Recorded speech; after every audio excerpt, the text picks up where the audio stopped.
Alô, cães cimérios, tudo bem? Eu, Marco Antônio Colares, estou aqui, na verdade, num programa com 2 canais aqui do Brasil, o Fórum Conan e também o Explorando Segredos e Mistérios. Eu estou aqui do lado, Errou! Eu estou aqui do lado do Duda Ferreira, nosso tradutor, e abaixo de mim está na minha opinião, o biógrafo que fez a obra mais completa e com aquela obra que mais me instigou, né, a estudar esse autor que tanto gostamos, que é o Bob Howard, né, que é um texano, assim como o Mark Finn, que está aqui conosco. Então, Mark Finn, bem-vindo ao Fórum Explorando. Muito obrigado por aceitar, né, o nosso convite e espero que a gente tenha uma boa conversa.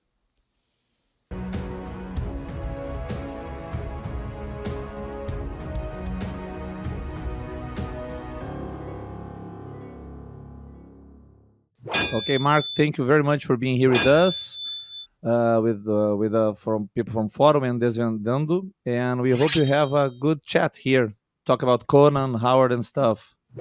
I'm looking forward to it. Thank you for being accommodating with my schedule. I know it's been tough for us to get together, but I'm glad we're finally doing this. Ele falou que ele agradece também por estar aqui e por a gente ter conseguido acomodar as agendas para acomodar o horário dele.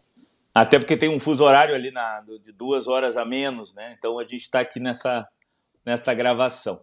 Bom, Mark, eu vou te fazer uma primeira pergunta, que é uma pergunta que eu acho que aqui para o pessoal aqui do Brasil, eu acho que ela é muito importante. Aqui no Brasil, nós conhecemos muito pouco do Robert Howard. Nós conhecemos muito o Conan e conhecemos muito pouco o seu criador, né? O criador desse personagem e criador de tantos contos, de tantos gêneros, além da fantasia heróica, né? Com contos, inclusive, de faroeste, que está sendo agora publicado aqui no Brasil, o faroeste do Howard, o faroeste tradicional, já foi publicado o Wild West. Então, a minha pergunta é o seguinte, nós conhecemos pouco desse cara, desse grande escritor pulp. O que te levou a escrever uma biografia do Robert Howard aí nos Estados Unidos? O que te motivou a escrever essa biografia? Tem uma biografia famosa, clássica, que às vezes é citada aqui no Brasil, do Lions Prague de Camp, e aí o Mark Finn resolve fazer uma biografia. O que leva o Mark Finn, então, a tentar conhecer a vida do Howard, além de, imagino, ser um fã deste grande escritor? So, Mark, here in Brazil, we know fandom, we know a lot about Conan, but we know very little about Robert E. Howard. There's a big phenomenon, and we know that as fans that Robert E. Howard, he wrote a lot more stuff than Conan. Western stories that are being published now in Brazil, the Western stories and boxing stories and lots of other things. So the first question is, what motivated you to write a biography on Howard? There was a biography, besides being a fan of, because we believe you're a fan of Howard and his writings, besides being a fan, what motivated you to write a biography on him? Well, initially, it was a desire to sort of talk about some things that the previous biographers hadn't really touched on. With regards to where he grew up, which is Texas in the 1920s and 30s. I think that's significant. And it was part of what my initial drive for researching Robert E. Howard was based on, looking at that as a focus point.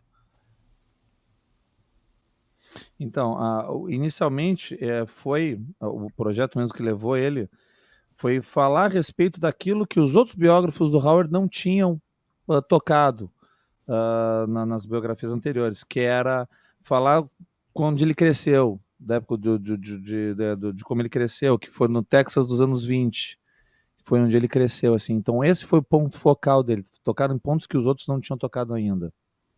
And initially, the centennial, the 100th anniversary of Howard was coming up in 2006. And so one of my friends who publishes fantastic nonfiction at the time, said, I'd like a new biography that incorporates all of this stuff that you found out and that your friends in Rehupa had studied. And, I want someone to take all that information that we learned but weren't really publishing and put it in a book. And so I thought that was something I could do for the centennial.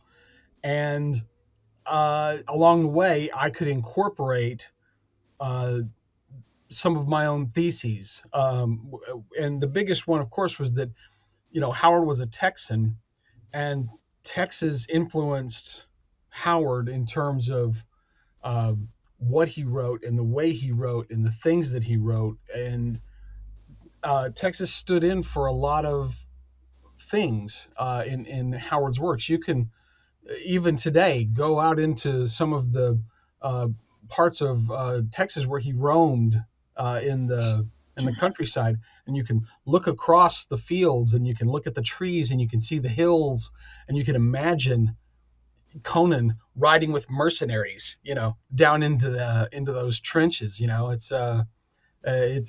It's absolutely I think critical to tie Howard the writer in with Howard the Texan. Ok. Então, em 2006, estava chegando também o centenário, teve a ver com o centenário do Howard, em 2006. Um amigo dele que publicava, né, fantasia, disse que ele queria publicar alguma coisa a respeito do Howard para o centenário, pegar essas coisas que ele tinha pesquisado, que ele tinha visto com os amigos dele da Reúpa, né, e fazer uma publicação para esse centenário do Howard, né, tocando nesses pontos que os outros biógrafos também não tocavam, e também incorporando algumas das teses dele, que é o quê?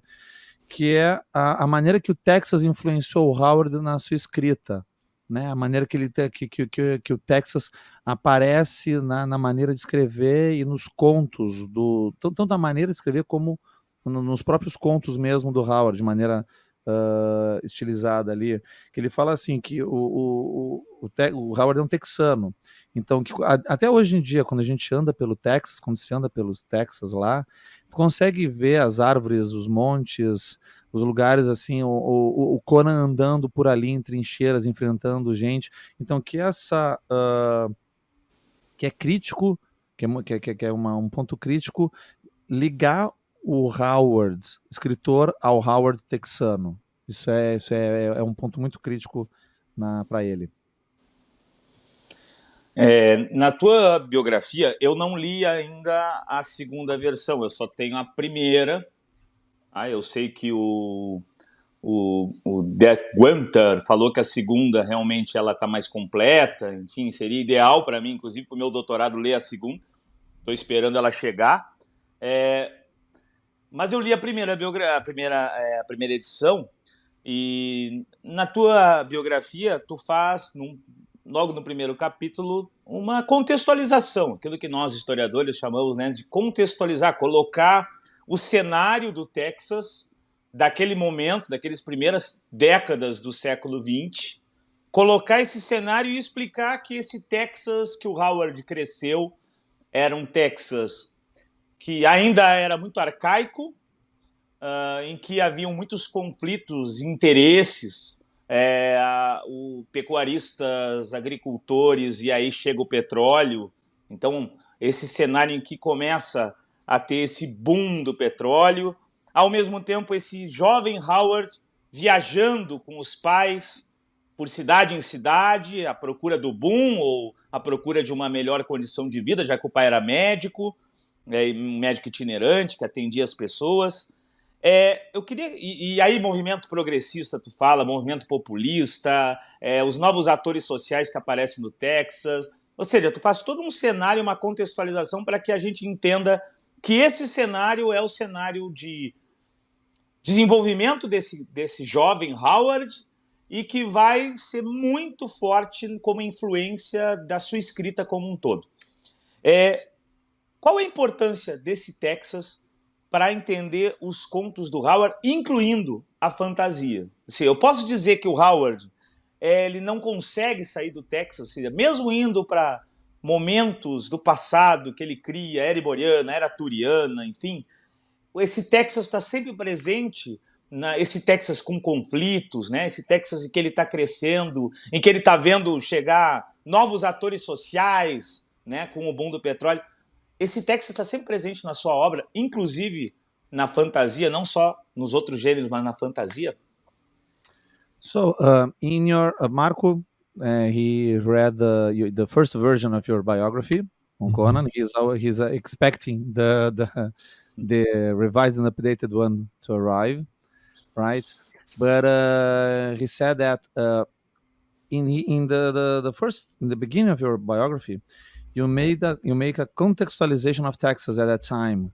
You talk about that it was an archaic place, an old place with many different interests, like cattle and ranching, and then the oil that comes, and then the young Howard traveling with his parents, roaming the Texas to get to a place, and the popular movements and new actors arriving.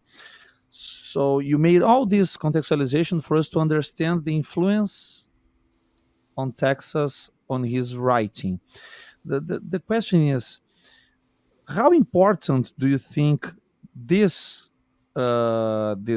Texas at that time, how important do you think it was in Howard's writings? And if in your opinion, you think that the Texas is always present in his writings, even in the fantasy and the sword and sorcery stories. I mean, if you cannot disconnect Texas from his writing, it's always present there, even in the Hyborian Age, the Thurian Age, and such. What do you think? I think that's a great question.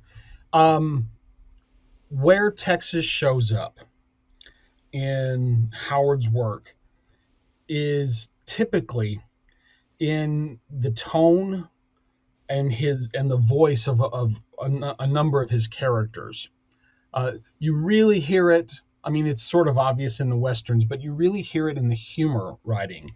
The boxing stories of Sailor Steve Costigan and the funny western Breckenridge Elkin stories.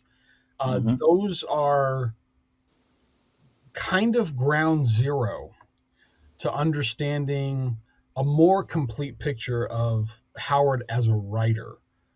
You can't. There's a lot of people that look at Conan and they just see the 22, 23 stories of Conan, and those are just like all the rest of his stories. There's some great ones like Red Nails and Beyond the Black River and Tower of the Elephant. And then there's some not so great ones like The Veil of Lost Women. And, depending on which one you get and which one you read first, kind of determines, if you're going to go, wow, this Howard guy can really write, or, well, this was sort of like not a great pulp story. I wonder what the big deal is.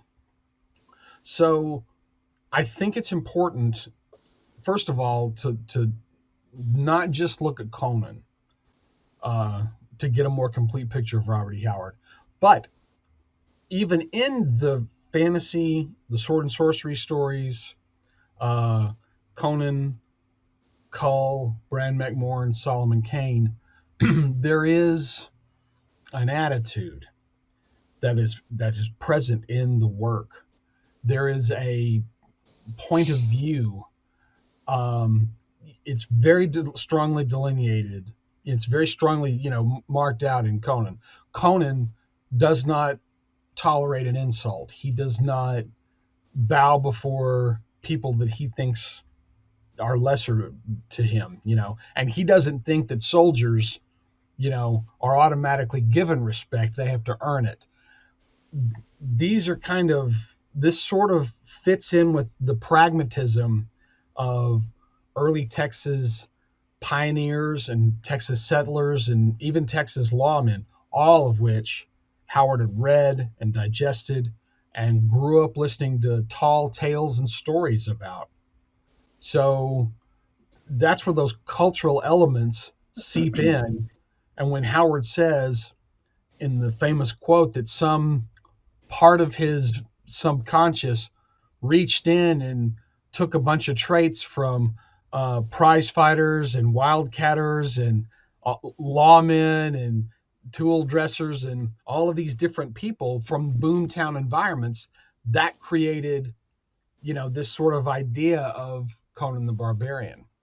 And you can look at a lot of the motivations for Solomon Kane and Bran McMorran and Colin Conan, and you can transcribe them into other genres, and people have, with, I think, great success. So that's where Texas really sort of presents itself. And Texas in the 1920s and 30s isn't anything like Texas right now. I mean, we don't have,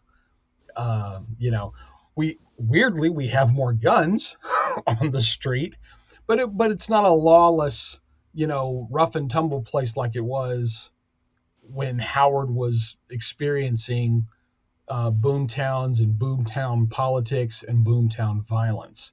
Those were sort of those instances were, I would say, unique to the oil booms that happened in Texas. So I'm sorry if that's a lot. No, but that's okay. Então, onde é que o Texas aparece um trabalho do Howard? Né? Ele fala assim, que é no tom, né, e na voz de de alguns personagens. Principalmente nas histórias de western, isso fica muito claro, porque faroeste, né, Texas, mas ele fala muito principalmente no funny western, né, nos westerns humorísticos, né, do Breckenridge, e nas histórias de boxing do marinheiro, que eu gosto de falar marujo. O Sailor Steve Costigan. O Steven Costigan, né, o Sailor. Eu gosto de falar marujo, né, marinheiro, mas o marujo Steve Costigan, eu acho que é mais bacana falar marujo. Né, Steve Costigan. Que essas histórias são, tipo assim, ó, o início, né, o ground zero, o principal para tu começar a entender a mentalidade do escritor, né, do Robert E. Howard. Ele fala assim, que o Conan mesmo, tem muita gente que pega só o Conan. O Conan tem 22, 23 histórias. Algumas são realmente fantásticas, como, por exemplo, o Além do Rio Negro, ou Cidadela dos Condenados, né, Red Nails, Pregos Vermelhos, Cidadela dos Condenados, né. Mas algumas não são tão, como, por exemplo, o Vale das Mulheres Perdidas, que aí, dependendo, esse cara é bom, esse cara é muito bom. Esse cara, pra que todo esse barulho, né, desse cara aí? Não é tudo isso. Mas o importante é não ler apenas Conan para entender o autor Robert E. Howard, não apenas Conan, né, não ficar só no Conan. E com relação assim, a onde é que o Texas aparece, até mesmo na fantasia, ele fala que tem muito, né, nas histórias do Conan, ou do Cull, ou do Bram McMorran, mesmo do Solomon Kane, que são histórias mais fantasiosas, fala que tem muito da atitude, né, no trabalho, do ponto de vista deles ali aparece o texano, porque, por exemplo, o Conan, ele não era um cara que tolerava ser insultado, ele não, por pessoas que eles achavam que eram menos que ele, que um soldado não era uma pessoa que automaticamente demandava respeito, que esse respeito tinha que ser ganho, né? E tudo isso fazia parte do pragmatismo que os colonizadores lá dos primeiros texanos tinham, isso das histórias que ele ouvia dos caçadores de recompensa, dos bandidos, dos oficiais da lei, dos xerifes, que ele foi crescendo com essas histórias e que ele, de certa forma, viu um pouco desse tardio, né, na Texas dos anos 20. Isso foi entrando no subconsciente dele, né, dessas histórias todas que ele bebeu, e isso acabou transbordando nesses personagens dele, do Conan, Cole, Solomon Kane, na psique deles. E ele fala, né, que o Texas dos anos 1920, 1930 era bem diferente do agora, né, que embora hoje em dia, ele até fala, hoje em dia tem muito mais arma nas ruas do que naquela época, né, hoje em dia não é uma terra sem lei, né, assim como era antigamente, né, que era muito essa coisa das cidades em expansão, né, que ele fala das boom towns, né, do oil boom, né, que de uma hora para outra explodiam em população, então que tudo isso incorporado aparece muito claro no tom, na voz, nas atitudes dos personagens do Howard, até na fantasia. O Mark, é muito comum aqui no Brasil as poucas pessoas que leram algo sobre a vida do Howard terem lido a partir da opinião daquilo que foi veiculado pelo Lions Prague de Camp, né? Dark Valley, deste. É muito comum. E aí, volta e meia, eu tô estudando esse autor aqui no Brasil, né? Estou estudando academicamente. As pessoas vêm para mim, assim, Marco, o Howard era louco, o Howard, ele tinha um complexo de Édipo lá com a mãe dele, que estava doente, e ele se matou porque a mãe, ele não conseguia viver sem a mãe, ele era antissocial. Eu queria que tu me falasse sobre isso, assim. Eu sei que é difícil saber a personalidade de alguém que morreu há tanto tempo. A gente tem cartas do Howard, a gente tem aquela autobiografia ficcional dele, né? Post-Oaks, que a gente até publicou aqui no Brasil.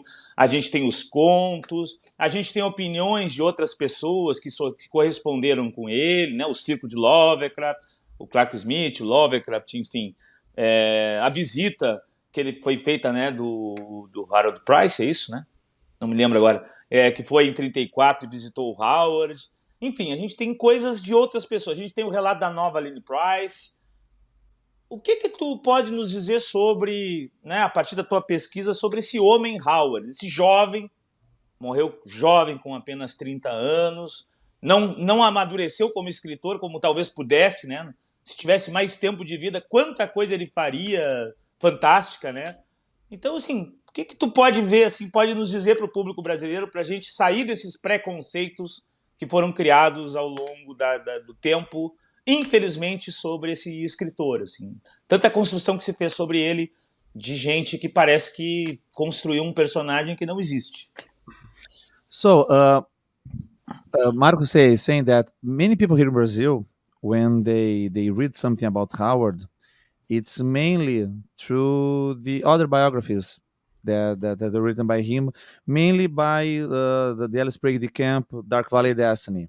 And so, Marco, while Marco is studying in the forums and talking to people get to him and ask him things like, so Marco, tell me, was Howard crazy? Was did he have a kind of Oedipus complex with his mother? He couldn't live without his mother.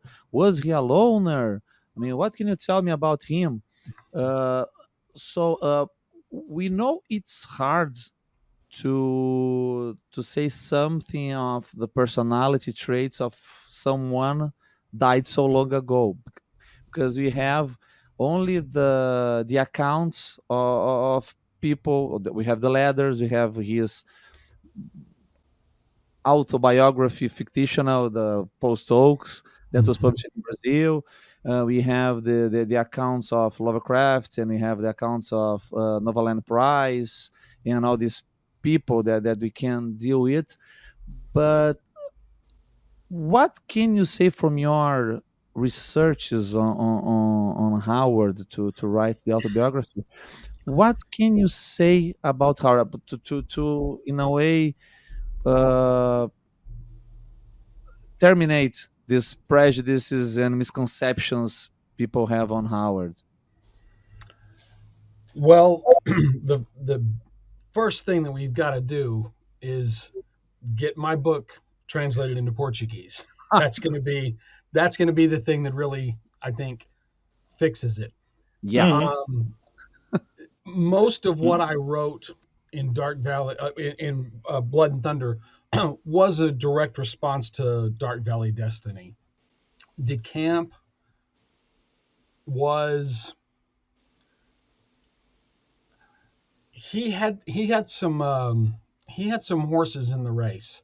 There were reasons for him doing what he did and saying what he said. I've said it this way many times. De Camp was really good for Conan the Barbarian. He was terrible for Robert E. Howard. Mm-hmm. The main thing that I see was the real difference is that De Camp was an adult he was a naval engineer in the 1950s who had a career. He'd had two careers, as a writer and as a naval officer. And he was able to look with a fully educated eye at the rough outlines of this man's life, and he made some conclusions based on his notion that anybody who would commit suicide must be crazy.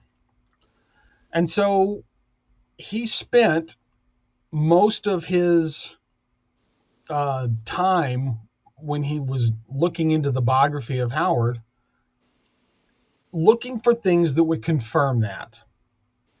He'd made up his mind about Howard, and so everything that he presents in Dark Valley Destiny is carefully shown from a certain light, from a certain angle, from a certain point of view.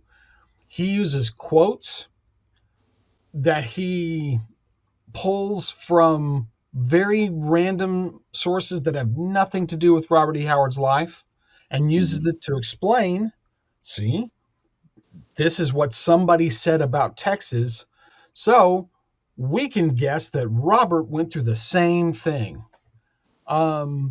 It's really irresponsible and shoddy scholarship.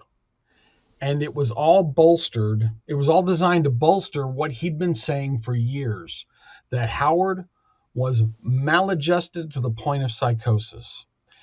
He finally, enough people yelled at him that he stopped using the word Oedipus complex. He then changed it to he killed himself over the impending death of his mother, to whom he was unnaturally attached. I don't know what's worse.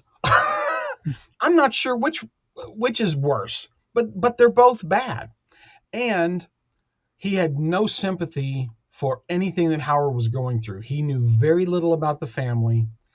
And so when he started writing Dark Valley Destiny, he had two people helping him, and they all basically ramrodded him and got him to sort of bypass what could have been an open scholarship and focus in on those talking points. So there are a few things in Dark Valley Destiny that are worth looking at, but you have to take it apart microscopically, frankly. You have to look at it. You have to almost examine every sentence and go, why does he say that? Okay, there's probably not an ulterior motive here. Okay, next sentence. Why does he say that? Oh, that's got a footnote. Oh, that looks like a book that has nothing to do with anything we're talking about. All right, that sentence is junk. And you have to do that for all of Dark Valley Destiny. The sources that he pulled from, the E. Hoffman Price letters. E. Hoffman Price wrote 4, if I remember correctly, 4 articles about when he met Robert E. Howard. And the first one was written in the early 40s in a fan publication. And then they were rewritten and rewritten and rewritten up through into the 90s. Every single time he rewrote his recollections of Robert E. Howard, they got meaner. They got snippier. They got more snide. They got more snarky. They got more, judgmental. Part of it was, I suspect, that E. Hoffman Price never really achieved the kind of fame that pulp authors retroactively got. You can name the pulp artists of the 20s and 30s, and we know Raymond Chandler and Dashiell Hammett and Lovecraft and Howard. Price wasn't included in that list of people, even though he knew several of them. and was friends with several of them. So there's definitely a little bit of bitterness in his later, recollections of the event as he got further away from it. And he was as influenced by DeCamp talking to him as DeCamp was talking to Price.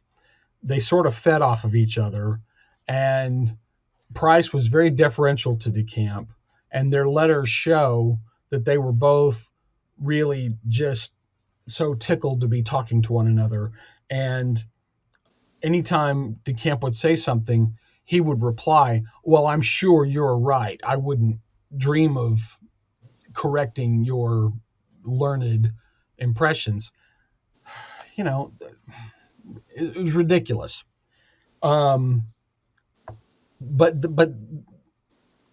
well, okay, that's enough for now. Okay. So, the first thing he says is, a primeira coisa que ele fala é traduzir o livro dele para o português. Daí já é uma boa para matar esses preconceitos todos, traduzir para o português. Segundo, ele fala assim, né, que a razão dele ter escrito o Blood and Thunder, né, que é o livro dele, Sangue e Trovão, foi como uma resposta direta ao Dark Valley Destiny, né? Porque, assim, ele fala, né, que o Sprague de Camp, ele tinha as suas razões para fazer o que fez, né? Ele fala assim, que ele tinha cavalos na corrida, uma expressão, né, para falar que ele tinha suas razões para fazer o que fez, né? His horse on the race.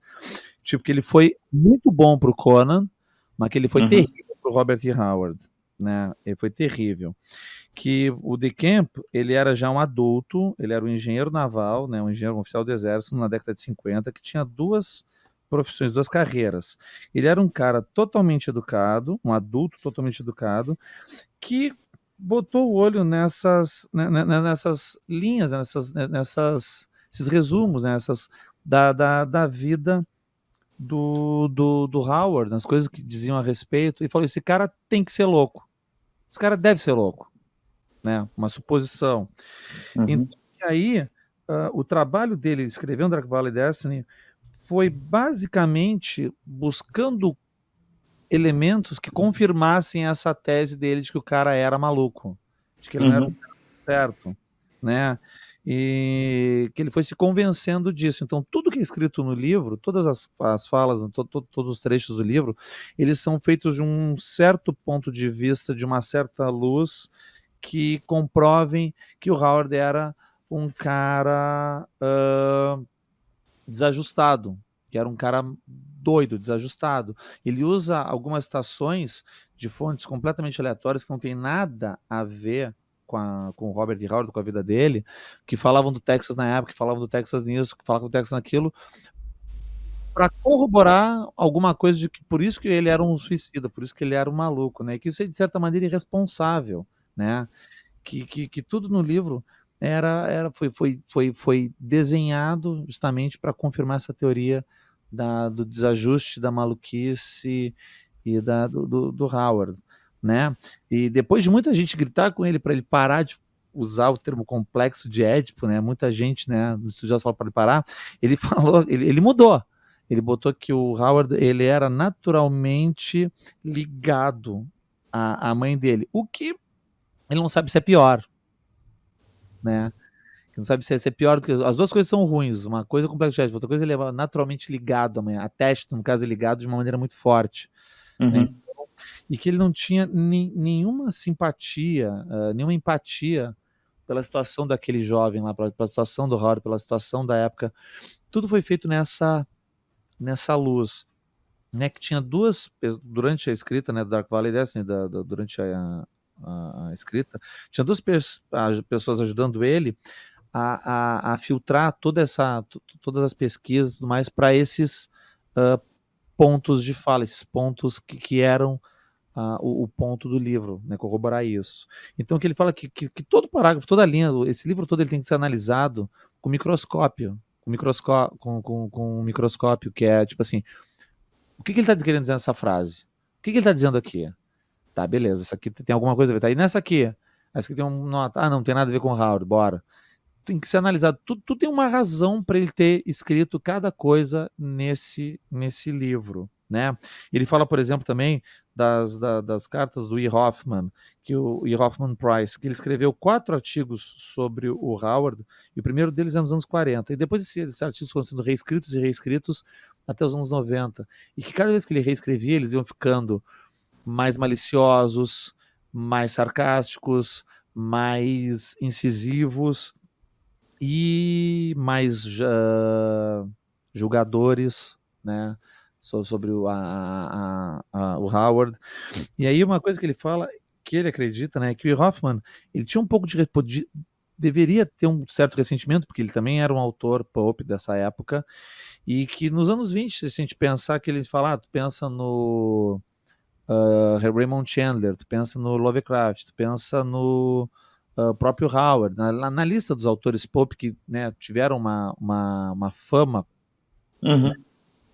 em anos recentes, né, retroativamente foram tendo fama, esse cara nunca estava na lista, então que isso, de certa maneira, motivou um certo ressentimento dele. E que o Decamp e ele sempre quiseram muito conversar a respeito, né, então, tipo, quando eles trocavam correspondência, quando eles conversavam, ele e o Decamp, ele não falava que ele jamais poderia corrigir o que ele fez, que ele tinha completamente razão, então um dava muita razão para o outro. Então e chega a ser ridículo toda essa difamação, vamos botar assim, acerca do Howard. Né, Há uma cumplicidade entre o Hoffman Price e o Decamp nessa construção. É isso que ele fala. Mark, tu fala muito na tua biografia sobre dividindo em capítulos, né, sobre na vida do Howard, o contexto, os pais, né, essa vida itinerante que ele tem lá pelo Texas, antes de se fixar em 1919 lá em Cross Plains, até o ano da sua morte. Tem capítulos especificamente sobre Lovecraft, né, sobre a nova Lynn Price. Para o público brasileiro, né, para a gente já dar um gostinho, porque a nossa intenção é um dia ajudar que essa obra chegue ao Brasil e seja traduzida. Nos fala um pouco, por exemplo, de uma coisa que muita gente pergunta aqui nos canais, né, sobre essa relação Howard Lovecraft e as cartas, né, a troca de correspondência entre esses dois escritores que nunca se viram pessoalmente, mas trocaram correspondência. Eu estou lendo essas correspondências aqui, né, num livro que a gente quer ver se traz aqui também para o Brasil, né, essa troca de correspondência, em que eles falaram de assuntos dos mais variados. A carta chega a começar ali falando do povoamento das Ilhas Britânicas e vai para outros assuntos. Fala um pouco sobre essa correspondência, assim, sobre essa coisa que começa o Howard como um fã do Lovecraft, respeitando muito Lovecraft, mas eles vão se diferenciando, abre-se uma discussão, né, entre civilização e barbárie, até mesmo o fascismo é debatido entre ambos. Fala um pouco sobre esse capítulo e esses temas entre Lovecraft e Howard. Quais o que tu acha mais interessantes para o público brasileiro entender e conhecer esses caras aí? So, in your book, you made contextualization separating chapters. You talk about Texas and you talk about they roam in Texas and settling in Cross Plains in 1919, and you talk about the Lovecraft and Novel Price. There's an intention for us to bring this book to Brazil, but to give us a little taste of it, let's talk about the letters that Robert E. Howard exchanged with Lovecraft. Because in these letters they talked, let's say not wrote, they talked about, because there's a conversation, right? It's funny to say talk about when it's written. Yeah, it is. They talk about the various subjects, the many different subjects. For example, they started talking about the settlement of the British Isles and stuff. And then what can you tell us about these letters? I mean, because Robert Howard, he started as a fan. Yeah. respecting, reverencing Howard, and then they become to get their disagreements and their discussions between civilization and barbarism, and between they even discussed about fascism. That what can you tell us about the letters, and in your opinion, what is the most interesting aspect about these correspondences between Lovecraft and Howard? I think it's fascinating for a couple of reasons. We know that Lovecraft was a voluminous writer and wrote a lot of letters to people. The letters to Robert E. Howard, or the letters that he got from Howard, were among the only letters that he kept. And so I think he valued that correspondence as well. For Howard, it was a chance to really have a dialogue with somebody who was artistically parallel to him, but personally maybe as far away as you can get from another person. Their lives could not have been any more different. And it's in those differences that this conversation starts to take place, and it becomes contentious from time to time. As you do with friends, sometimes you will disagree about, things, and then you'll yell, and then you'll realize, oh yeah, we like other stuff, so we'll just stop talking about this. Well, those two never really quit talking about barbarism versus civilization. And I think what's interesting about that is I believe that it's one of the key ingredients to the Conan stories. I think specifically you have instances where Lovecraft and Howard are debating a point of, say, criminal law. Howard didn't think much about, some of the lawmen in Texas because, he'd seen what a corrupting influence a boomtown could have on somebody. And of course, Lovecraft had never had an oil boom. He'd only lived in a settled part of Rhode Island, and it was complete. They had sidewalks and trees and street lights, and he just couldn't imagine a policeman, being anything other than, a friend of the community. And so when they would have these sort of sharp points of contention, you would often find some of what they're talking about ends up in some of the Conan stories. Some of Conan's rants are, could have come straight out of the letters. To me, the most kind of significant one is in The God in the Bowl. That's chronologically, I think, we consider that now to be the second Conan story. It was one that wasn't published in his lifetime, but it's the story where Conan is caught stealing from the museum, and the guards are questioning him, and one guard in particular keeps giving him a hard time, and Conan says, don't bark at me, I'm not a dog. And his response is, oh, an enlightened citizen, someone who thinks he has rights. Well, we'll soon beat that out of him, And it's straight out of the conversation that they've been having several, letter exchanges ago about the way the police treat people in a boomtown setting. So I think there's some straight one-to-one. It's not even a comparison. It's right there. So that's why the letters are so important. And also, it should be noted that when you're talking about things that Howard wrote, especially about himself, we like to say this, all of us who have dealt with this for a while. Howard never let the facts or the truth get in the way of a good story. So you have to take everything that he wrote with a grain of salt, whether it's biographical, whether he's talking about something that happened to somebody that he witnessed in an oil boom town once. All of that stuff was exaggerated or de-emphasized for effect. He wrote to his audience, and in the case of Lovecraft, he knew he had to show Lovecraft the bloodier side of boomtown life in order to make his point. So, Howard wasn't going to say, I have a school teacher who's a good friend and we talk about literature all the time. He's going to say, no, there's violence and my dad patches up knife wounds on a regular basis. So all of that has to be taken into account when you're dealing with what Howard wrote.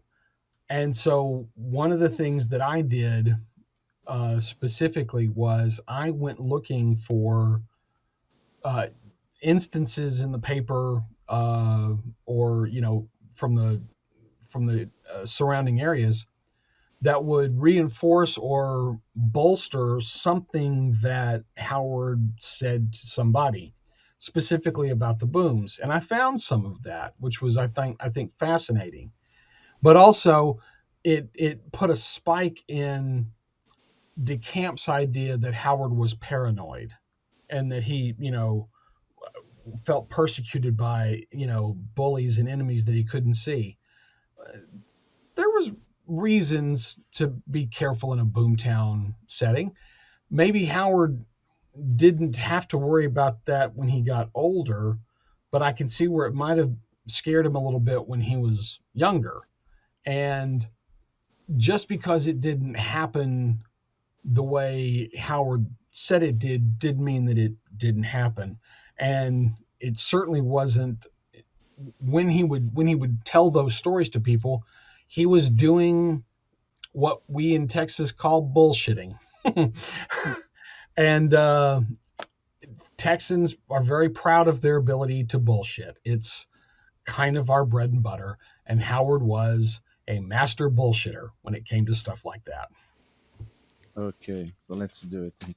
Então, o que ele fala, né, que o que é fascinante a respeito dessas cartas, né, que é assim, que o Lovecraft, ele trocava carta com muita gente, né, muita gente, mas as cartas que ele tinha do Howard estavam entre as únicas que ele guardava, né, que ele guardava, e que essa era uma das poucas oportunidades que o Howard tinha para ter um diálogo com alguém que era artisticamente muito semelhante com ele, mas que pessoalmente não podia ser mais diferente, né? Que as vidas que os dois levavam eram muito diferentes, né? O Howard em Cross Plains, no Texas, e o Lovecraft em Rhode Island, né?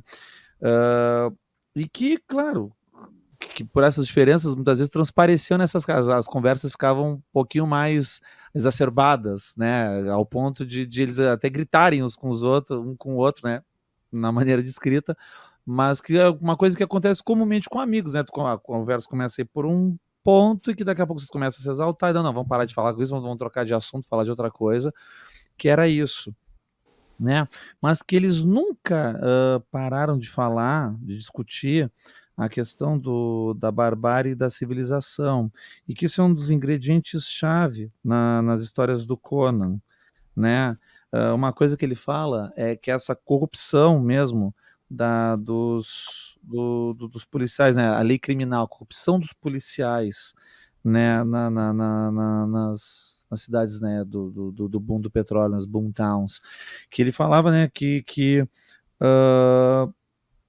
isso era uma coisa que o Lovecraft não tinha, que em Rhode Island, né, um policial lá, tinha a rua, tinha a luz, as pessoas andavam pela calçada, então que o policial, numa cidade lá, ele era nada mais que um amigo da civilização, não tinha por que acreditar que o policial não era um amigo da vizinhança, né, um cara a serviço da comunidade, e que nas boomtowns tinha essa coisa do tratamento da polícia com esse povo.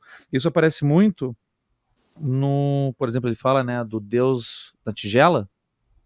Deus na urna, né? Pode ser. Deus na urna, Deus na urna, the ball, Deus na urna. Às vezes é traduzido como Deus na tigela. Deus na tigela, Deus na urna, né? Que ele fala que o Conan é capturado roubando um museu, e aí os policiais, né, começam a abordar ele, e ele fala, não late pra mim que eu não sou um cachorro. E ele fala, a gente tá falando aqui com com um cidadão que demanda respeito, mas daqui a pouco a gente vai sacudir isso dele, né, na porrada. E que isso sai direto da maneira como os policiais tratavam as pessoas nessas boomtowns, essa corrupção policial, né, desse jeito. Uma coisa que ele fala também é que o Howard, né, na questão de relatar as coisas nas cartas dele, ele nunca deixava os fatos se intrometerem no caminho de uma boa história, né?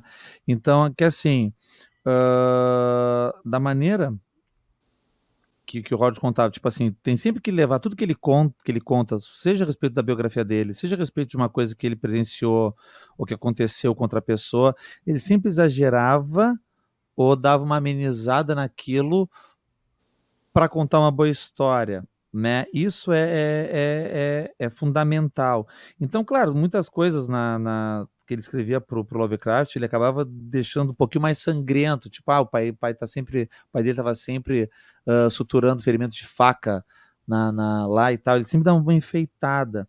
Então, uma coisa que ele, como biógrafo pesquisador, fez foi começar a procurar pesquisar nos jornais, tanto da cidade ali de Cross Plains quanto da volta, fatos que corroborassem aquilo que estava sendo escrito na época da troca de cartas. Ele achou muita coisa interessante. E isso, de certa maneira, acaba quebrando aquela ideia que o Ellis Prager de Camp tinha de que o Howard era um paranoide, que ele estava um paranoico, que ele achava que era perseguido pelas coisas e tal, né, que as coisas não aconteceram bem daquele jeito.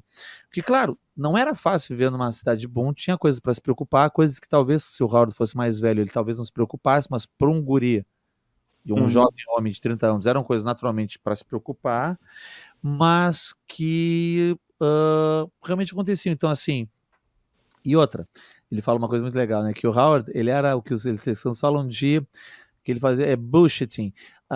Em português, tem uma expressão também que a gente usa que agora não consigo me recordar, que é um cara que só fala, um cara que fala um monte de coisa, um cara que conta um monte de história, né? É bullshitting. É um cara que fala. Um folclorista? Não. É o cara aquele teu amigo que sempre inventa o contador de história. É o cara que tá sempre inventando uma história. Que aconteceu comigo, que aconteceu isso, que eu peguei uma mulher assim, que eu tomei uma porrada assim. O cara e lá no Texas eles têm muito orgulho de serem bullshitters, e que o Howard, ele era um mestre nessa arte do bullshitting, né?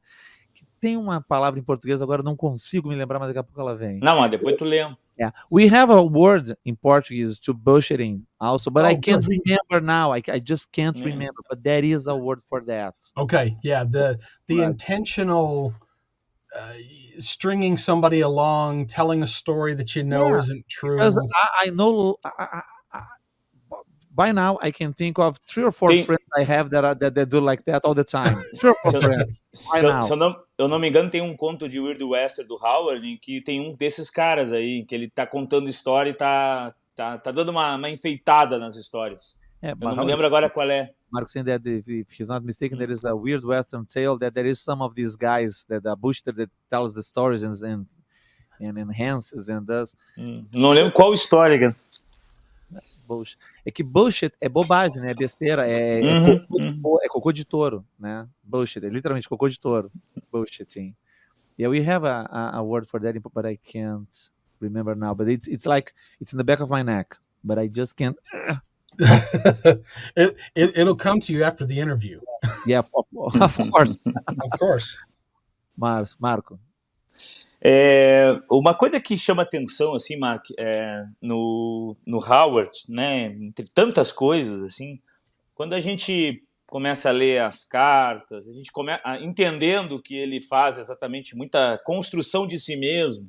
Por exemplo, essa ancestralidade celta, gaélica, né, irlandesa, essa construção, né, por parte de mãe, né, e E aí a gente começa a ver que vários personagens têm esse fundo em comum. Aí tu tem lá, por exemplo, nessas construções, um Atlante, que é um rei, e aí os descendentes desse Atlante são os Cimérios, e aí depois os Gaélicos são os descendentes dos Cimérios, e aí os dos Gaélicos têm os irlandeses, né, os celtas negros, e esses irlandeses são valentes, são temerários, e o Howard, um desses homens que está lá no Texas, essa construção que ele faz, né, que ele vai construindo esses personagens, né, Tulloch Dubber Bryan, Cormac McCarthy, o próprio Cormac Fitzgeoffrey, personagens históricos. Tu tem o Sailor, que é também tem o sangue irlandês. Costigan. O Sailor Steve Costigan. Essas construções que ele vai fazendo, o próprio Costigan do Post Oaks também, que é o seu alter ego, também tem o sangue irlandês.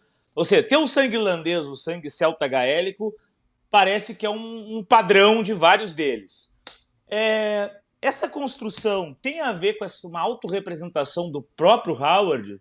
A gente pode dizer que ele faz essa coisa de insuflar a si mesmo nos seus personagens e os seus ancestrais nos seus personagens, na medida que ele tem, inclusive, cartas que ele diga: se eu vivesse no passado, eu gostaria de ser um bárbaro, enfrentando o Império Romano e tal. Esse Howard, ele gostava de fazer esse tipo de criação ficcional de si mesmo nas suas histórias, de qualquer gênero, ou seja, tinha um pouco dessa coisa do homem, né, do homem rústico da fronteira, do Texas, mas ao mesmo tempo que tinha um padrão aí desse homem do passado. Tem uma hora que tu escreve assim, os seus personagens eram amálgamas gigantescas dele mesmo, lendários pistoleiros e outras personalidades retiradas das páginas da história recente do Texas. Existe uma relação entre bravos texanos e bravos irlandeses nas Ilhas Britânicas que ele constrói para falar um pouco de si mesmo nos seus personagens? So, in Howard's writings, he made like a parallel between his characters. There's a construction. I mean, he has the Atlantean king of the Atlantean king of Volusia, Cole, and then this king.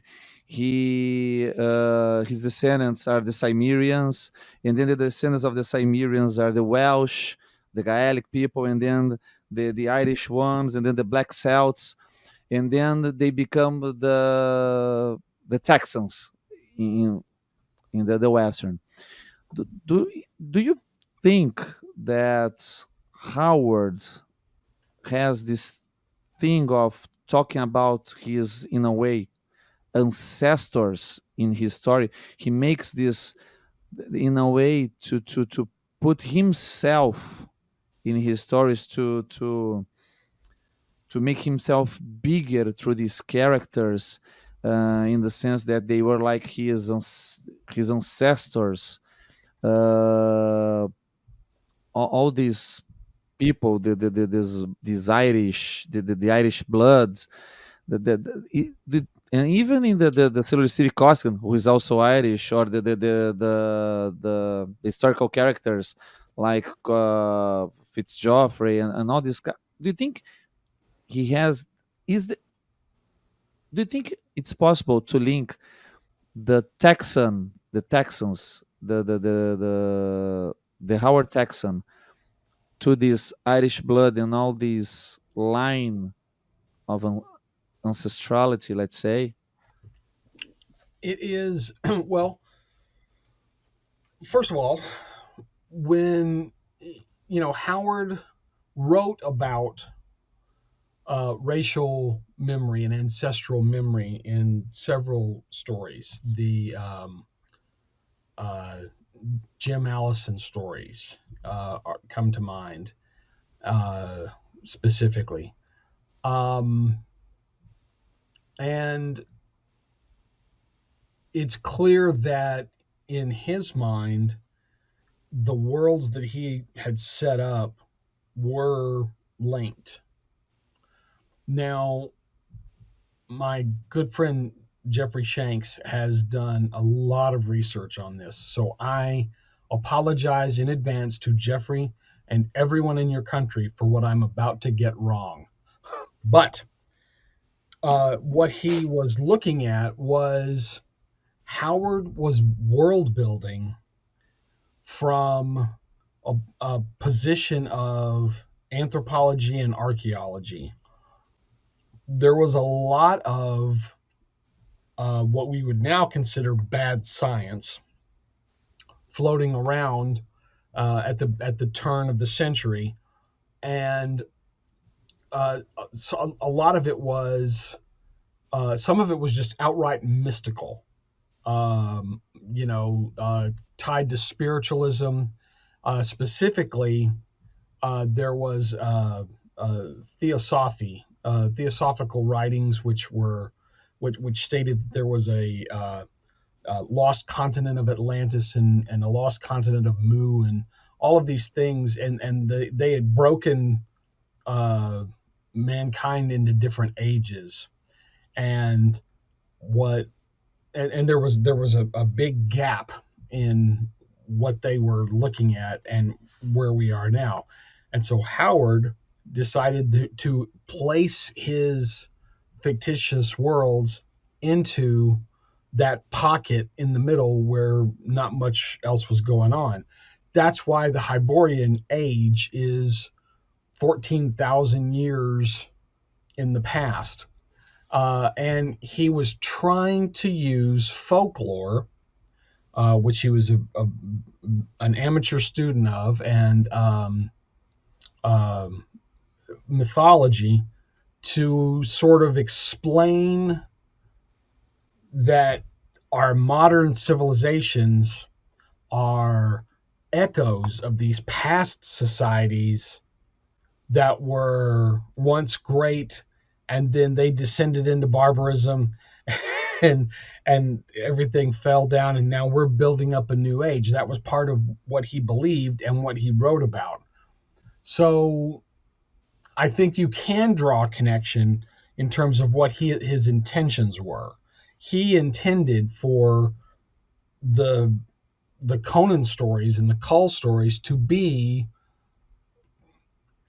let's call it historical fiction, for lack of a better word. I mean, that was the idea that he initially had. Of course, he went in different directions with sorcery and eldritch Lovecraftian monsters and things like that. But when he was building it initially, he was trying to come up with a way to write historical stories without having to fact check everything.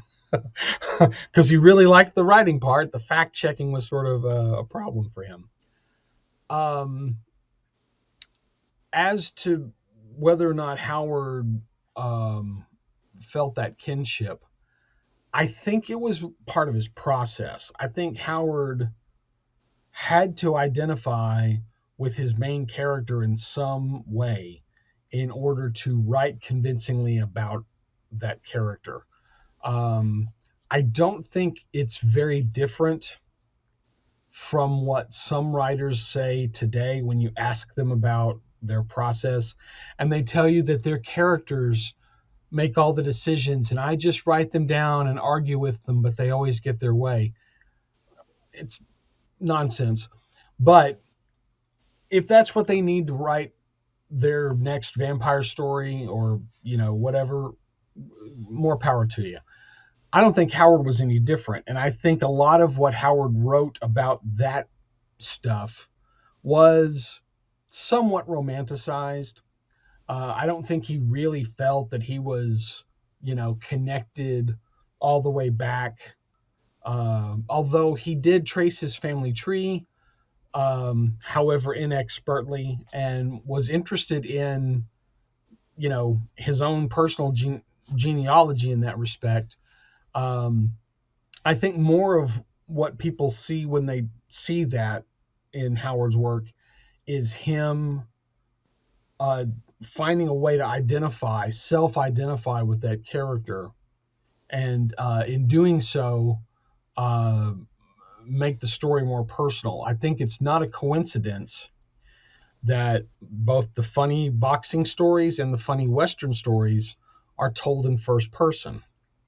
I think those are going to be as close as you can get to, I think, maybe the real Howard without doing any real amateur psychoanalysis. And by as close as you can get, I really mean not that close, but it is important to see that side of him trying to solve ordinary problems in the modern world. That's a big part of, Breckenridge Elkins. He just wants to be left alone, and his dad, his pappy, keeps sending him on errands that he doesn't want to run. And he says several times, that's the problem with being the biggest man in your clan. Everybody puts all of their troubles on your shoulders. Boy, that sure sounds like Howard is saying something about what life was like for him near the end of his life when he was his mom's primary caregiver. It's very easy to make too much of that. And so I don't want to suggest that that's what's going on, but that's in the stories. And that's something we can look at. And I think it's worth adding to anyone's picture of Robert E. Howard if the only picture you have is this brooding, morose misfit that never left the house. And, all the stuff that DeCamp would have you think was true was really just the opposite, in fact. And anything that he might have picked up on about that aspect of Robert E. Howard was stuff that he either didn't understand or took to mean something different. Just because you write for 12 hours at a stretch doesn't mean you're a misfit. It just means you have to get up at the end of the day and stretch and remember to eat. That's called being a writer. And DeCamp should have been more sympathetic about that. And the fact that he wasn't, I think, speaks a lot about DeCamp as a person. Então, ele fala que a memória racial e a memória ancestral é uma coisa que aparece bastante na obra dele, principalmente nas histórias do James Ellison. Uhum. Né? E que o que o Howard fez quando ele começou a criar essas histórias dele é alguma coisa de construção de mundo, world building, né? Construção de mundo, que é uma coisa para ligar todas essas histórias dele, né? Ele fala que tem um amigo dele, o Geoffrey Shanks, que tem muito estudo nisso, né? Ele pede desculpa até, né? Vou falar bobagem, que ele fala assim que muito disso desse world building do Howard, ele foi feito, né, com base em antropologia e arqueologia, né? E que ele fala que na época lá do Howard tinha o que a gente chamaria hoje de ciência ruim, né, bad science, que eram coisas que tinham coisas muito místicas. Ele fala até da teosofia, né, da Madame Blavatsky, que falava sobre o continente perdido da Atlântida e de Mu, né, e falava que teve uma era na pré-história, e depois teve uma era civilizada, que teve Atlântida, depois teve um gap, e aí começou a civilização, e que o Howard ele constrói a era boreana dele mesmo nessa lacuna entre esses dois períodos, né? Por isso que as histórias são de 14 mil anos atrás. Tem muito de folclore e de mitologia, né, que ele buscou para explicar essas civilizações, mas principalmente que o que ele faz, ele explica a era boreana dele como sendo, como a nossa civilizações que vieram depois da era boreana, como sendo ecos desse passado, né? Por isso que a gente identifica tanto nas histórias do Conan semelhanças com civilizações que existiram depois e até que existem, né? Então são esses ecos.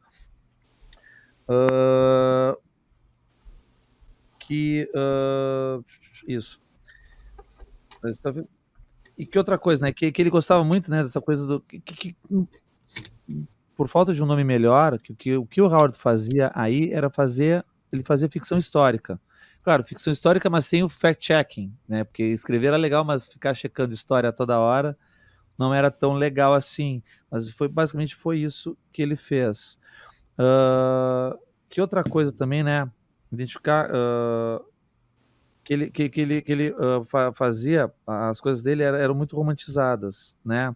E que não coincidentemente ele chegou a fazer uma árvore genealógica e ser interessado por genealogia, e que isso explica um pouquinho essa semelhança dele com os personagens, não semelhança, mas essa ligação dele com esses personagens, né? De estar na linha de descendência desses personagens, mas que realmente, assim, ó, onde isso aparece mesmo é nas histórias de boxing humorísticas e de western humorísticas, que não por acaso elas são escritas na primeira pessoa, que é ali que aparece muito das coisas dele, né? Que é ali que é por exemplo, do Breckinridge Elkins, ele tentando lidar com os problemas do mundo moderno. Ele tá lá na dele e tipo, o pai dele se manda ele resolver alguma coisa.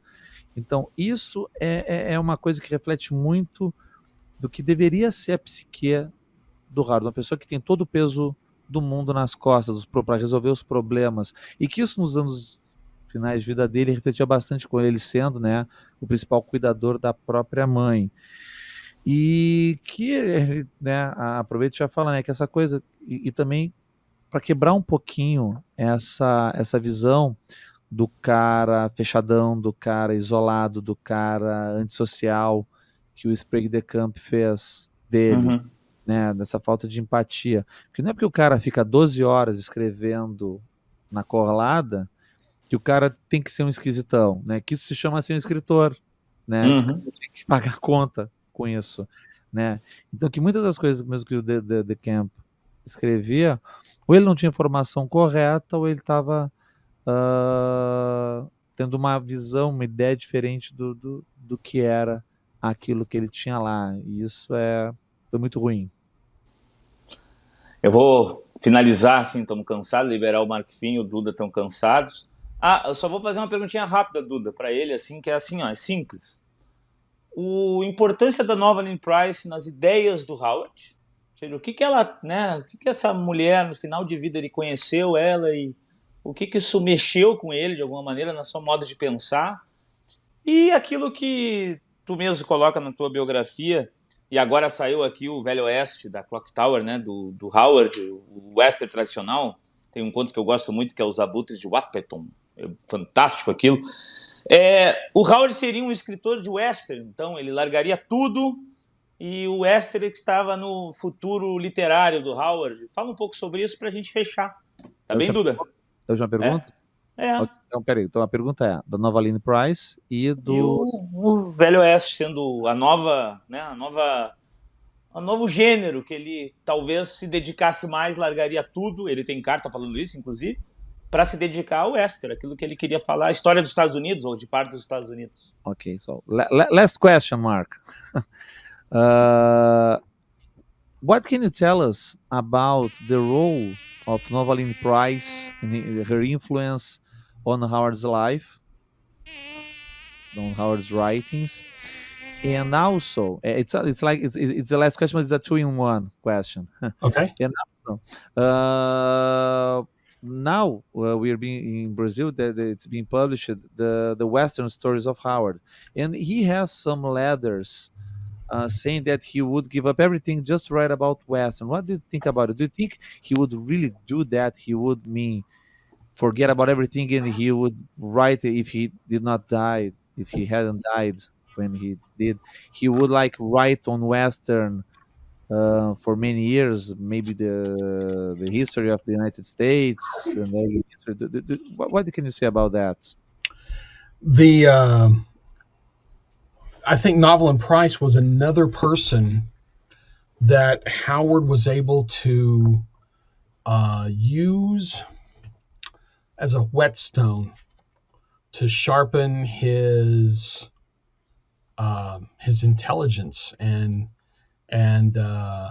his wisdom. As someone that had read, classically and deeply, she was going to college and then was a school teacher. Mm-hmm. She was able to challenge him when he had an outmoded notion, or in some cases expose him to another way of thinking. He had what I would call some very provincial ideas, with regards to that's just the way things are. When talking about how you you don't talk to certain people on the street, or you don't go to certain parts of town. It's just not done. And she'd push back on that and say, well, I think that's stupid. Here's why. She would just tell him off. And so I think that's always a good thing. You don't want to surround yourself with people that think the same thing as you. In specifically in Howard's case, I think he was, he just in Novelin, he had a different perspective, and it's tempting to want to put some of Novelin into characters that he wrote, like Agnes de Chastillon and Sonia of Rogatine, and some of the strong female characters, Valeria of the Red Brotherhood. You want to say, oh, I bet that's who that is. He was really kind of a proto-feminist before Novelin ever showed up. And so I don't think that it was a direct influence, meaning you can't point to Novelin and then point to one of the characters in Conan and go, that's her. But I do think that it's one of those aggregate influences, the kind of thing that you take in, but you maybe don't process it right away, and it goes into the back somewhere. And, I like to think of writer brains, whether we're talking about Robert E. Howard or Joe R. Lansdale or myself or any writer I know, as a bingo hopper. The round metal tubs that you crank the bingo balls pinkle around in. Well, every one of these things is a bingo ball. And so, they tumble around, and then they come out the chute, and you pick up 5, lottery balls or bingo balls or whatever, and that's your thing. So I think she was that for him. She was more of an unconscious influence, but I absolutely think she helped push him along towards, he had a really strong sense of fairness, right and wrong, when it came to things like, bullying people, someone who wasn't, someone that was stronger picking on somebody that was weaker. That really bothered him. I think had he continued being friends with Novelin, had they continued their, friendship or, even their relationship, we would have seen Howard mature even further in that direction, maybe towards, people of color, or, some of those institutionalized, racist elements that, were present in Texas and, still, are a part of American history, and not ancient history either, but, recent stuff. It's hard to know where he would have developed because he was 30. And I think about myself at 30, and I guarantee you, I did not have myself together at the age of 30. I was a hot mess. I don't know that Howard. Yeah, you'll have to. I don't know how you're going to translate that. I don't know, and I'm not sure how Howard. I'm not sure. Yeah, in some ways he was mature, and in other ways, he really wasn't, because he didn't have to do what so many other people in his age range had to do. He didn't have to get a job. I mean, he trained to become a bookkeeper and a stenographer, and he had that degree from the college, but he never had to use it because he was able to make enough money writing and show his family that he could make money writing, that they said, let him alone. So in some ways, he in some ways, I want to say this, he had a more privileged life than maybe some of the other people in town who had to go and get jobs on a ranch or in a store or, things like that. That's the kind of thing he chafed at. So I think that had he kept going, and if he had kept working, that we're not too far away from when paperbacks start to show up, right? By the late 30s and early 40s, paperbacks are starting to appear, and the pulps are kind of fading out. Well, a lot of the early paperbacks were people taking pulp novels, padding them out a little bit, and republishing them. The Black Mask boys, Chandler and Hammett, did that with their early stuff. There's nothing that suggests that Howard wouldn't have done the same thing. And in fact, I think he would have probably excelled at it. I think he would have gone into historicals. He might have stayed in Westerns, but there was a lot of need for new material in these paperbacks. And I think Howard could have fit that bill pretty easily. So it's, unfortunately we'll never know, because the last 6 months of his life, he wrote a lot of stuff, and in some cases it was absolutely the kind of thing that we think he might have carried on doing.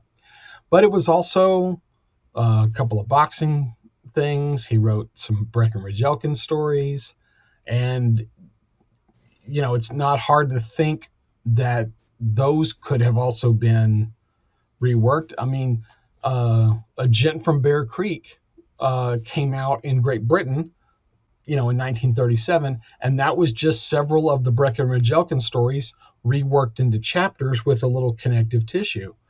He could have done that. Well, he did do it with Conan. He could have done it with all of his characters. And so, yeah, I think that we would have seen more historical things from Howard had he survived his depression. And I'd like to think that had he survived his depression, that he would have still been friends with Novelin, and they would have continued to write letters back and forth. And I think she would have continued to challenge him, even from afar. She could have become another avenue of correspondence for him that he could use to hone his ideas and his theories and his thoughts, just like he did with H.P. Lovecraft. Então, o que ele fala da Novaline? Que ela foi outra pessoa que ele usou como pedra de afiar para afiar a sabedoria dele, a inteligência dele, né? Que ela era uma professora, ela era letrada, ela tinha leitura, né? Ela era uma pessoa muito inteligente, né? E era uma pessoa que desafiava ele, que expunha ele as coisas assim, de como a vida é, expunha ele outras maneiras de pensar, né? A Novaline tinha uma perspectiva muito diferente da vida do que ele tinha, né?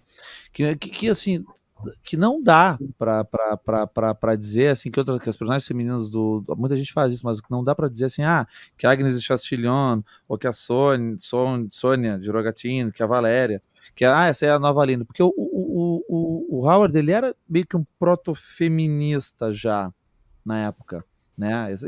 Antes de conhecer a Novaline, ele já tinha personagens femininas bem fortes, né? Ele acha que a influência da Novaline para ele entrou no processo de escrita dele, né? Na coisa que ele chama, né, que o Mark chama da cabeça do escritor, né? Coisas como ele, como Joe Lansdale, como o próprio Howard, que a cabeça é como uma bola que a cabeça do escritor é como se fosse aquelas bolas de bingo, né? E que tem várias bolinhas ali girando, e que daqui a pouco uma delas sai 5 bolinhas ali embaixo, e que essas bolinhas são essas influências, né? Que a Novaline, para o Howard, ela era uma dessas bolinhas, era uma dessas influências que estão ali no subconsciente, né? Que aparecem na escrita dele, né?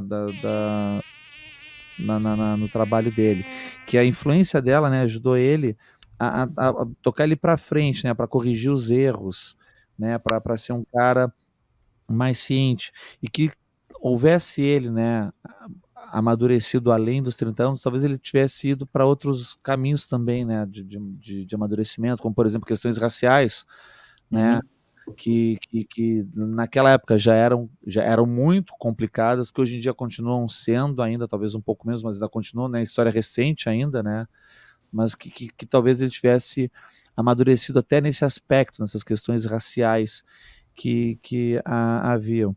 E com relação à questão da escrita dele, que não muito tempo depois dos anos 30, pela volta da década de 40, começaram a surgir os paperbacks, né? Começaram a surgir os livros de bolso americano, que a gente chama de, que é os mass market paperbacks, que é os encadernados capa mole, né? Porque a gente tem livro de bolso aqui, e o que eles fizeram? Os pubs começaram a decair, começaram a surgir os paperbacks, muitos deles nada mais eram do que os próprios pulp juntados com uma capinha nova e publicados, e que certamente o Howard estaria fazendo isso, e estaria se dando muito bem, e estaria escrevendo coisas históricas, porque nos últimos 6 meses de vida dele ele escreveu muita coisa, muita coisa. Então provavelmente ele estaria retrabalhando alguns personagens, retrabalhando algumas histórias, né, que algumas histórias foram retrabalhadas, inclusive na Inglaterra, né, do Berkeley Hawkins, o pessoal, ele poderia ter feito isso, poderia ter retrabalhado essas histórias ele, né, e ter feito muito bem, e que ele gosta de pensar que se ele tivesse continuado com a amizade com a Novalina, que eles teriam trocado os cartas e ela teria continuado desafiando ele teria amadurecido muito além disso, né, dessa pessoa que ele foi, tão jovem, né, com 30 anos. E que é difícil, assim, né, também ter mais estabelecido, porque ele era uma pessoa, de certa maneira, com 30 anos, ele era mais maduro do que muita gente lá, porque com 30 anos no Texas, numa cidade boomtown que nem era Cross Plains, tu tinha que trabalhar. Né? Ele tinha treinamento de estenógrafo e de guarda-livros, né? Mas ele nunca precisou usar, porque conseguiu mostrar para a família dele que ele conseguia ganhar dinheiro com a escrita. Então ele tinha um certo privilégio, né, de não ter que ir atrás de um emprego num rancho ou em algum outro trabalho formal, mas que é difícil dizer o que ele faria, mas que é legal de pensar, né, nessas possibilidades, que certamente ele teria escrito muito mais. Provavelmente história, provavelmente faroeste. Bom, eu acho que é isso, assim, foi um papo de 1h30. O Duda fez um trabalho fantástico traduzido, e o Mark Finn, como sempre, já deu um show na obra dele, fez uma obra que é, para mim, uma obra muito importante na minha vontade de escrever sobre Howard, estudar esse autor, enfim, as suas obras. Foi uma das obras que mais me influenciaram. E quero agradecer ao Mark. A gente está em contato faz tempo. E espero, e vou fazer de todo o possível para que essa obra seja trazida para o Brasil. Acho que o Robert Howard merece ser conhecido em outras partes do mundo, não da visão preconceituosa ou a visão distorcida que foi feita dele por biógrafos anteriores, mas conhecido como um texano jovem que nos deixou cedo, mas que deixou uma obra que ainda influencia novas gerações ou nos influencia de alguma maneira. Então agradeço ao Mark. Duda, parabéns novamente por traduzir, conseguir fazer a tradução. Eu te dificultei hoje, e obrigado então pela entrevista. Thank you, Mark, for being here with us. Thank you for all your work on Howard, enlightening, bringing some light to the life of this so beloved writer to us. We hope we can bring your book here to Brazil as soon as possible, because it was one of the books that made this guy here write about Conan, one of the works. And thank you very much to being here with us. No, thank you. It has been my honor to speak to you, and I really appreciate getting the opportunity to talk to fans from another part of the world. I just it's humbling to know that a writer from Texas, could have that kind of an impact, and I'm just grateful that people have had a chance to read my book and see what I see in Robert E. Howard. So thank you very much. It's been great fun. I really appreciate all of this. Thank you. Thank you. Ele agradece, né? Que é muito legal pensar que o escritor do Texas tem um impacto assim, né? Conhecer outros fãs, né? Falar com outros fãs de outras partes do mundo, que isso é muito legal. Ele agradeceu bastante. Então é isso, cães sibérios, muito obrigado. Não esqueçam de se inscrever no canal, aperta o sininho, compartilha, para ajudar a gente a ter novas entrevistas internacionais, conversas sobre cultura pop, sobre Robert Howard principalmente, e literatura como um todo. Muito obrigado e até mais. Bye.